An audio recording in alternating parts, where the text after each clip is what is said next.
Hello, and welcome to the On the Couch podcast, the podcast that gives you the view from the therapist chair. I'm your host, John Dennis, a licensed professional counselor. You're listening to OTC Episode 5 with Lauren Eckert of Lauren Eckert Coaching.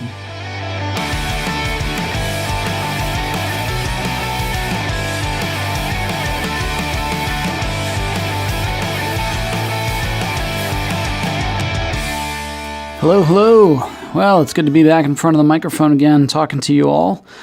So with today, I get to sit down and have a conversation with Lauren Eckert of Lauren Eckert Coaching. And Lauren works in the D.C. Metro Virginia area and helps people with a number of different things through life coaching. A lot of things like goal setting. She dabbles in health and wellness coaching, helping people with life transitions, balancing life demands, just a ton of different things. She has her hand in a little bit of everything, working with teens and adults to help them maximize productivity, reach their potential, and just really get the most out of themselves.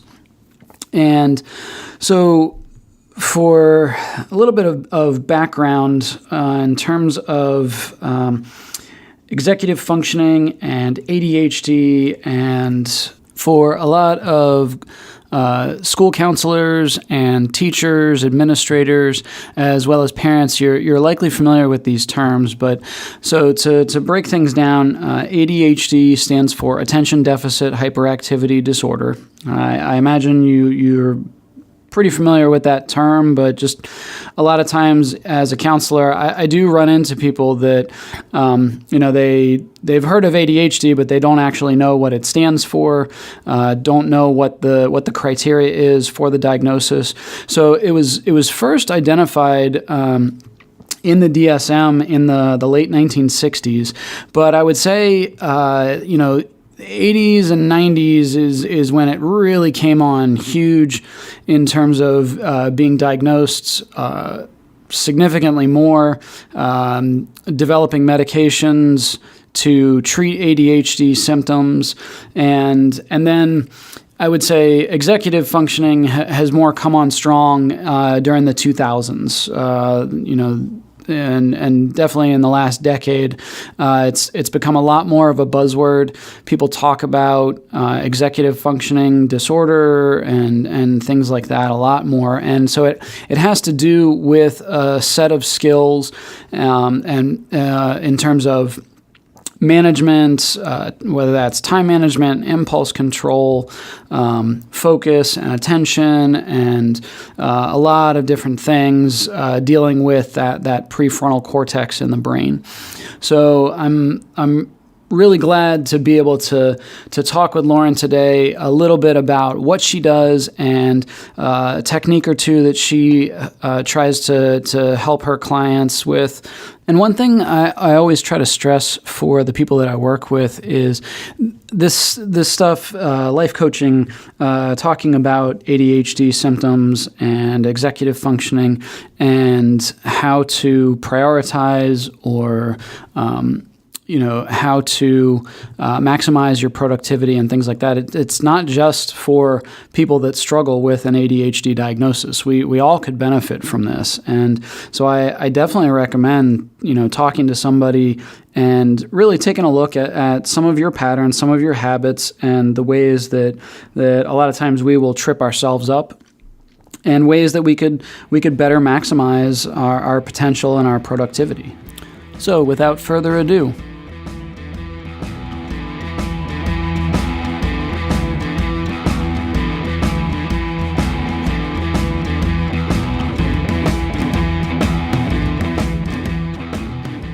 so I'm super excited today to be talking with Lauren Eckert of Lauren Eckert Coaching. She is a certified life coach, a certified health coach, and a licensed school counselor. She received her undergraduate degree in psychology and education and a master's in education focused in school counseling. And Lauren has experience working as a classroom teacher and has worked in a local private school as a school counselor and director of the school's student resource program. She also has experience developing and delivering programs to students, parents, school, faculty, and company employees. And her passion for helping others and desire to coach people to find a sense of balance in their life by setting goals, developing a working organization system, and removing obstacles from their path has led her to start Lauren Eckert Coaching. So, Lauren, welcome to the show. Thanks for being on. Thank you so much for having me. I'm excited to be here. Awesome. Yeah, we're definitely excited to be able to catch up with you and just chat about the coaching that you do. And so, yeah, to kind of start things off, what drew you to counseling, coaching? How did you get started? Yeah, I was always really interested in understanding people's behavior, which is where my interest in psychology came from in my undergrad. And as I studied psychology, I really thought about how I want to apply this understanding of behavior and how people interact with one another and the types of things that interfere with individuals accomplishing what they want to do. And so that led me towards counseling, and specifically in the school setting, which is why I got my master's degree in that field and just wanted to learn a little bit more of the clinical side of it, more so than the research side, which was what my psychology education brought me. And I really just enjoyed that experience of being able to sit down with somebody, hear from them directly, and the clinical piece of the counseling side. So that's what drew me to counseling initially. So a lot of times, I think those words can get interchanged a lot of times, of like counseling and coaching. Mm-hmm. Yeah, can you kind of just, for the kids out there, sort of break it down and explain, what's the difference between the coaching and counseling? Definitely. Yeah. So the coaching piece of it came actually out of my graduate program. We were given an assignment to explore a different helping field. And so I went to a certification course on coaching just to learn more about it. And likewise, I didn't really understand the big difference either.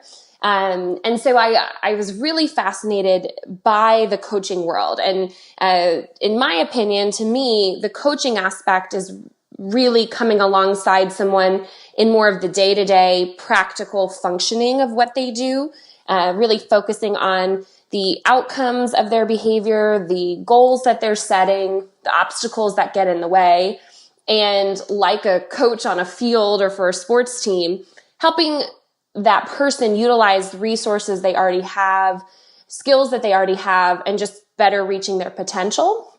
Whereas with counseling, which I also value and find a great need for, a little different the way that when I was working as a counselor, the way that I approached people, the way that I listened to them and helped them through a situation was more giving them specific strategies and things that I had been trained in and passing that along to them for more of the big picture of what was going on with their behavior. Whereas with the coaching, I kind of get a little bit more of a glimpse into their daily life and daily functioning. And can you kind of give an example or two of what are some of the things, you're helping with on a daily basis of the coaching side of things? What types of obstacles or, yeah. Yeah. So with my current business, we specifically focus on executive function skills. So that's kind of like a buzzword right now, but really the executive function skills are just what help you get things done. And so for some people, something comes in the way of that, whether it's anxiety, depression, attention issues, or just where they are developmentally, they might not have all the skill sets they need to get something done. For the students that we work with, a lot of times that's academic. So taking a big paper that's due in 4 or 5 weeks and starting it, breaking it down, knowing how to organize it. For the adults that we work with, the executive function challenges tend to come up with prioritizing tasks and responsibilities, in managing time, trying to balance their life. What's that? And yeah, right. So even as somebody who deals with this on a daily basis, I struggle with that, And so we see a range of challenges in terms of these executive function skills. And so specifically what we do is we come in, we help the client better assess maybe some areas where they are having gaps in how they're using their time. They're hitting roadblocks in getting things started. One of the most common challenges I see for both our students and our adults is trying to juggle everything I need to do today with kind of the long-term things swirling around that I need to make time for little by little, but often might put off as a whole. So those are just some of the daily functioning things we work on. We also support students and adults in general life skills, organization, as I mentioned, planning and time management, and it can really impact people's day and life significantly. And sometimes just coming alongside them, teaching them some different tools and strategies, helping them, as I said before, utilize things that they already know and strengths that they already have to better just manage their overall functioning. We've seen a lot of our clients just have major improvement fairly quickly with our coaching strategy. That's awesome. Yeah, and on our end, we both kind of have that training and background. So a lot of the terms that get thrown around are the strengths based or the solution focused or things like that. So, like you said, really kind of getting in there, looking at, okay, what are their skill sets? What do they already have working for them? And how do we, tweak it to make it go a little bit better, to optimize it? Right. And as you were asking before about kind of the difference with the counseling and the coaching, actually a number of our clients are also in therapy or in counseling.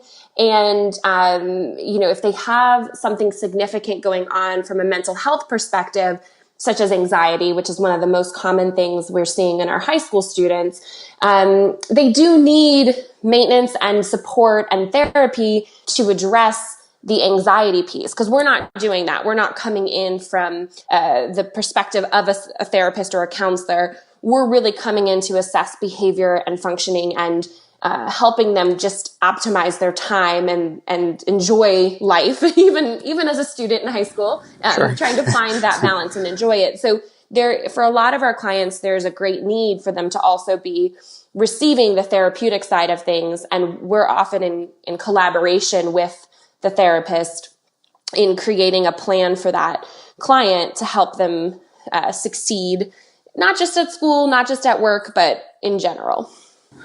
And yeah, I'm glad you brought up in terms of the attention. Obviously, the ADHD term gets thrown in there, and anxiety definitely. I mean, in terms of trends that you're seeing, would you say those are probably like the two main ones, or?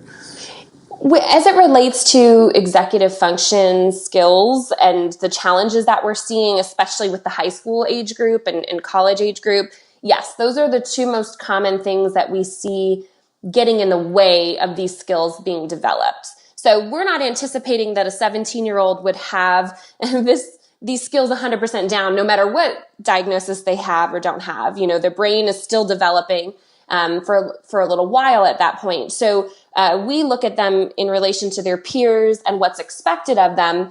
And if they're just not able to, get work turned in, remember what they're supposed to be working on a given day, we often see, if you zoom in a little closer, that ADHD, anxiety, there's a number of other culprits, but those are the two largest ones.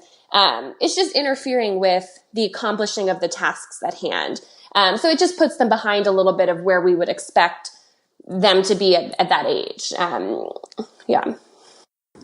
And I think so often, at least I know on my end as a counselor, that's usually what is getting picked up first is the school side of things. Their grades are dropping off, or the transition from middle school to high school, or they're starting to get bullied, or they're starting to avoid school, things like that. And so I imagine, a lot of parents that might be listening right now would be connecting with this and saying like, yeah, so how, what do I do? How do I help my kid? What are some techniques that you found that can be helpful in terms of the executive functioning and the anxiety and that side of things?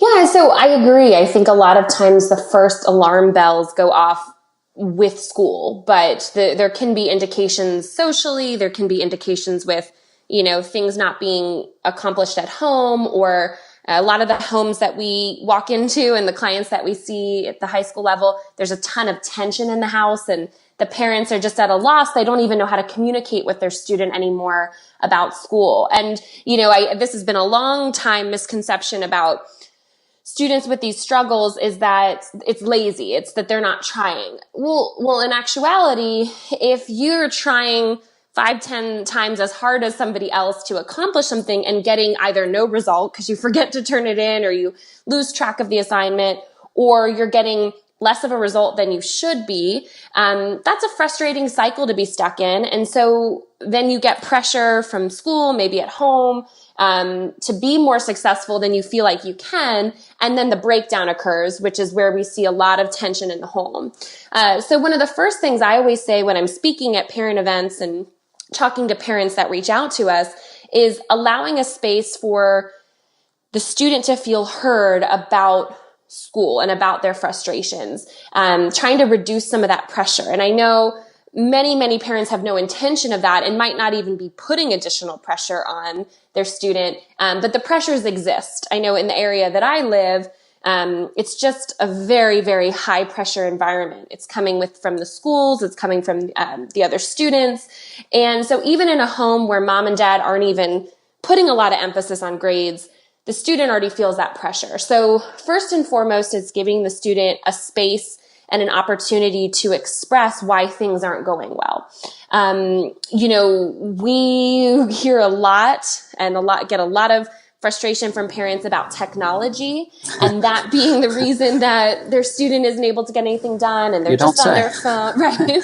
They're just on their phone all the time. And we deal a lot with helping students manage technology use and how they're, when we look at their time management. So another strategy, especially if you can get to your student at a younger age, is really helping create a healthy relationship with the technology, not having them locked up in the room doing their homework and on the phone and, all those things, but having a really clear schedule of how they spend their time. So one of my favorite tools that I tell parents, and when we start with a client that we do for our high school and college students, is we have them create their ideal weekly schedule. So we have the student fill it out, and then we have the parent fill it out.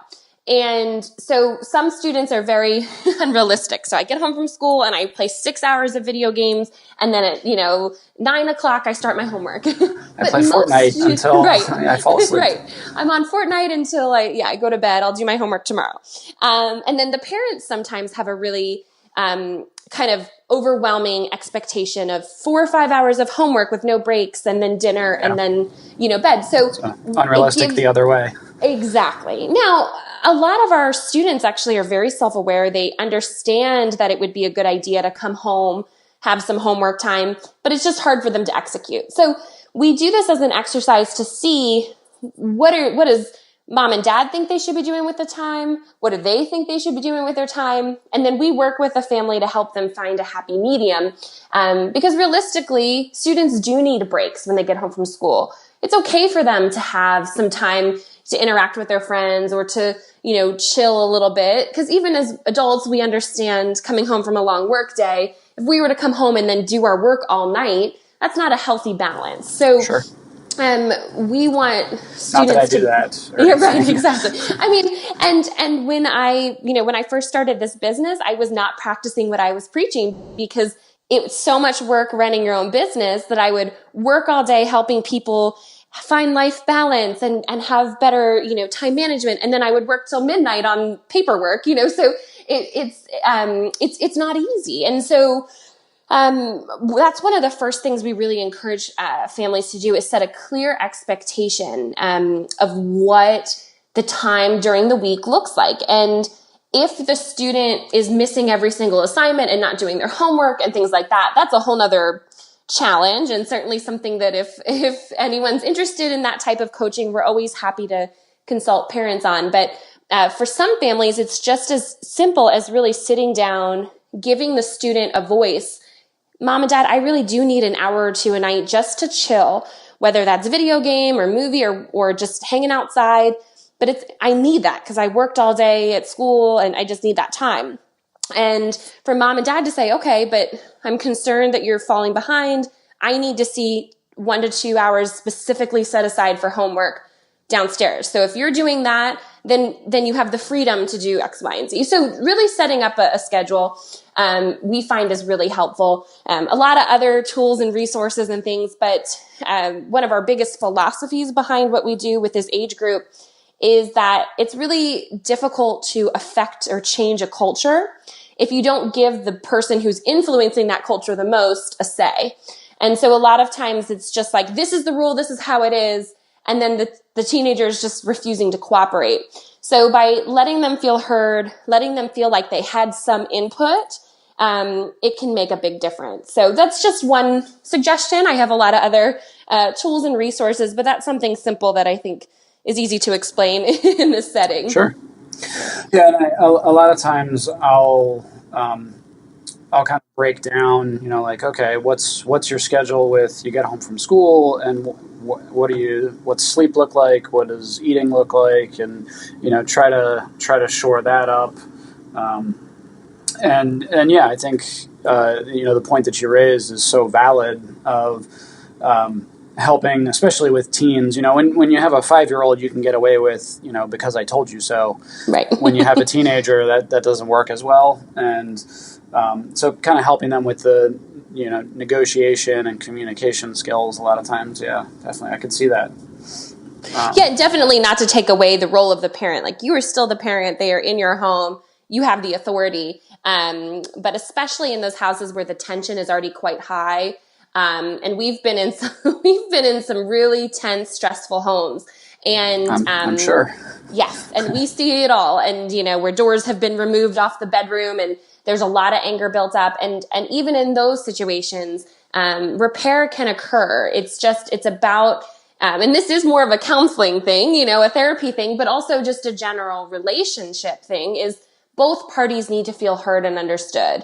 And sometimes for teenagers, their way of being heard and understood is very different than how, as adults, we feel they should be heard and should be understood. And especially with this whole technology piece, the way that they communicate with their friends and share emotions is very different than what we're used to and comfortable with. So we encourage parents to really try to figure out how to help their student feel that their voice is being heard in the home. Once again, they're not taking over. Parents are still in charge, but giving them a space to share what's not working well for them, where they're frustrated, and that can often reduce some of that tension.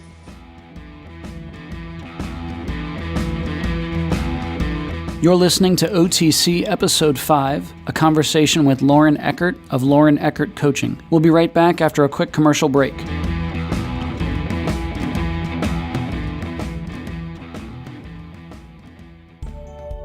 Life is hard, but Parenting and Family Solutions is here to help.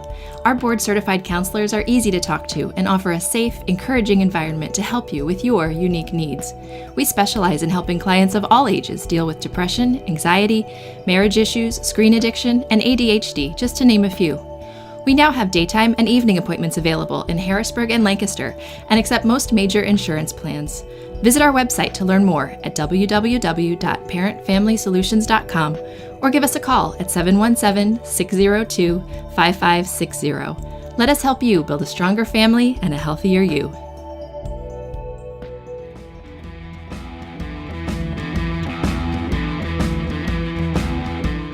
The idea of, if you were talking to every family or you had a family that was reaching out to you, what's something you wish that they knew before getting to you or upon coming to you? Yeah, I think I wish that they understood more about that this is a process. This is not, there's no magic wand, right? There's that little saying, if you had a magic wand, what would you love? Yes. To see? The magical counseling question. Right, exactly. But by the time these kids are 16, 17, which is usually when we get our high school students, a lot of habits have been put in place. A lot of patterns have been developed. And just as long as it took for those students to develop those habits, whether they're related to how they approach schoolwork or the way that they communicate with mom and dad and the outbursts in the house, whatever they are, no magic wand is going to fix that. And one of the challenges with what I see in the area that I live in is sometimes the family feels a little desperate and they just want to put every person on board that they can. And so some families reach out to us and the student already has 5 or 6 people involved on their team, and the point is still being missed, And so I think by helping the parent understand that it's a process, that progress looks really different for every student. The outcome of what we're looking for might not match what the parent expects. So for example, sometimes a parent will call and say, my son does not keep track of his homework or anything. I have a planner. It's organized. It's color coordinated. It's And so I always tell the parents, well, that is fabulous. And I can guarantee that is probably not going to be how your son keeps track of his stuff, mostly because that's how you do it, but also because we have to find what works for the way he thinks, the way he organizes. And so helping parents understand that it's not going to necessarily look how they expect it to look, but our goal is that the student is functioning better, happier, and more well-balanced. And if we reach that outcome using a different maybe vehicle than what mom or dad uses, that it's still a success. And so just helping parents kind of see that as a bigger picture. It takes time, and also the way we get there isn't going to always be so clear cut. And it's different for every student. Well, and yeah, definitely managing expectations. And so, yeah, I mean, for those that maybe they tuned in the middle, but, the area that you're working in, the DC, Maryland metro area, obviously a lot of pressure, very high profile, just kids involved in so many different activities and a lot of resources, but sometimes, it can be oversaturated or, I would imagine families, they sort of, like you said, they want the best, tutor or the best coach or the best this, that, the other. And then you've got, too many cooks in the kitchen and everybody pulling in different directions and things like that. Right. And a student who still doesn't feel that they were ever really heard. Sometimes the clients that we get in college, the parent will tell us, we had X, Y, and Z person involved. They had all the support. But yet, as soon as the support was removed, they collapsed. And so our approach is a little different. Our goal is to only be needed for as short amount of time as possible. We say usually about 4 to 6 months, although the more complicated situations sometimes require more attention, and everybody's different. But our goal is to come in and really teach the skills and strategies, slowly transition the ownership of those skills to the client.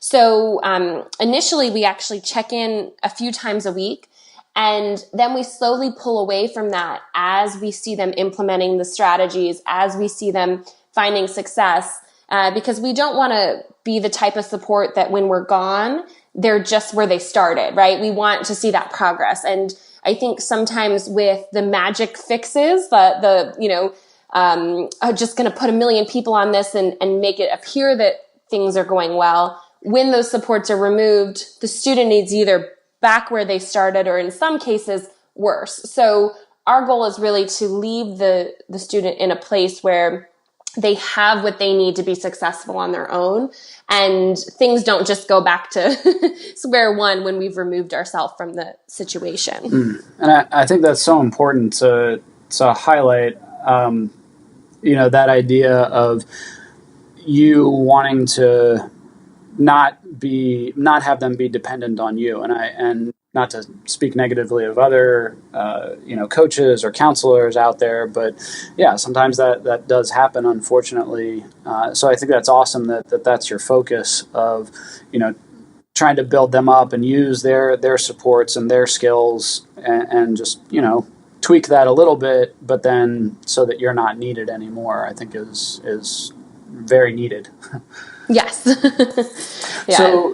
So tell us a little bit about just, Lauren Eckert Coaching. Where can people find you? Tell us about your company. Right. So we are growing quickly. The demand for this support is increasing. You had asked me earlier, what are some things we're seeing? Definitely an increase in students experiencing anxiety, school avoidance. We work with a lot of students and adults with ADHD, and there's just a great need, not only in our area, but in general, for this type of support, the organization skills, executive function skills, etc. So we are growing quickly. I actually have 2 full-time employees that work with me as coaches, and then we have a little over a dozen contractors that work with us as well. And for our local clients, we go to the home or to the school setting and work with them there. But we also see quite a number of virtual clients as well. And we have a virtual side of what we do with our college students. We even have a few international students. So we have found a way to really connect, even through a computer screen, with these students. And the curriculum that we've developed really works well, whether we're there in person or not. We've also offered a number of group seminars over the summer, and this year we're going to be continuing those during the school year. And in the future, be on the lookout for some online courses and seminars for parents that they can view through our website. The website is laureneckert.com. So that's LaurenEckert.com.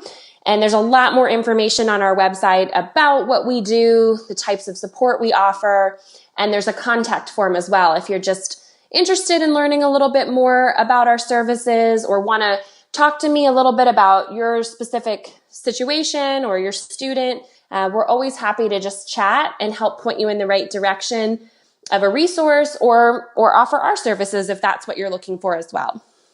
Perfect. So it sounded like you already started to touch on it a little bit, but are there major projects coming, the rest of 2018, 2019 that you're focused on? Yeah, so we are expanding some of the speaking offerings that we do and some of the group programs. Long term, we are looking to offer more support online through the website for parents to purchase online courses and things like that. But I'm actually going to be having my first child in February. So awesome. Congratulations. Yeah, thank you. I know, we're very excited. So that's probably my biggest project right now. And that is quite a project. Yes. So right now it's just really focusing on really developing and making sure our curriculum is premium and serving our clients well, and making sure we're growing the company in a healthy way without losing sight of what we do and the importance of what we do. So no major project, but continuing to grow, offering more virtual services to clients. Those are the types of things on the horizon for this year. Okay.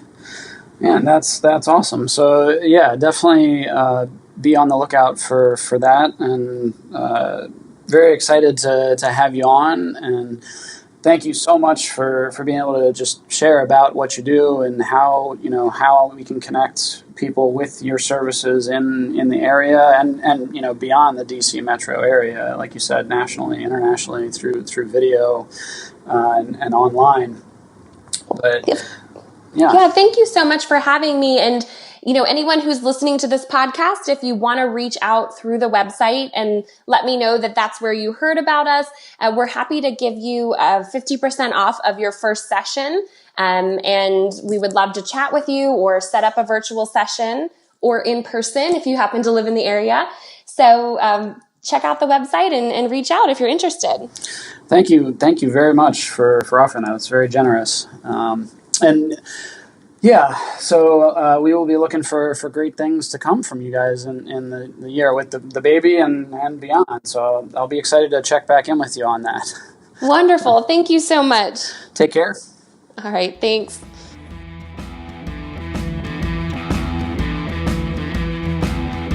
To wrap up from what I was saying in the introduction to this episode, it's just so beneficial to sit down and talk with a life coach, whether that is in an executive, career function, whether that's for your child or your students with school and some of the struggles they may be having.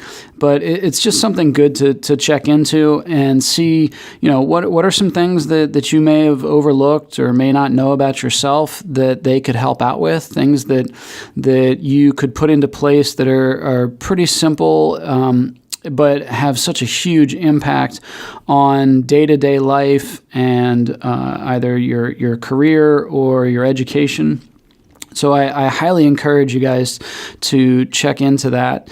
I hope that if you have any questions regarding how Lauren can be a benefit to you, you'll check out her website at laureneckert.com. That's LaurenEckert.com.